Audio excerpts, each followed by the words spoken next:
MPO के तहत गिरफ्तारियों का मामला सुप्रीम कोर्ट तक पहुंच गया। डिप्टी कमिश्नर पेशावर ने हाई कोर्ट के फैसलों के खिलाफ अपीलें दायर कर दी। जस्टिस सरदार तारिक मसूद की सरबराही में 2 रुकनी बेंच 19 अक्टूबर को समाअत करेगा। पेशावर हाई कोर्ट ने पीटीआई कारकुनों की एमपीओ के तहत गिरफ्तारियां कलअदम करार दी थीं। एमपीओ के तहत गिरफ्तारियों का मामला सुप्रीम कोर्ट तक पहुंच गया। डिप्टी कमिश्नर पेशावर ने हाई कोर्ट के फैसलों के खिलाफ अपीलें दायर कर दी। जस्टिस सरदार तारिक मसूद की सरबराही में 2 रुकनी बेंच 19 अक्टूबर को समाअत करेगा।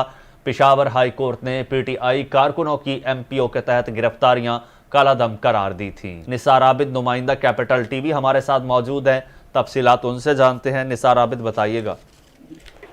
जी, एमपीओ के तहत गिरफ्तारियों का जो मामला है वो अब सुप्रीम कोर्ट तक पहुंच गया है। डिप्टी कमिश्नर पेशावर ने हाई कोर्ट के फैसलों के खिलाफ अपीलें दायर कर दी हैं।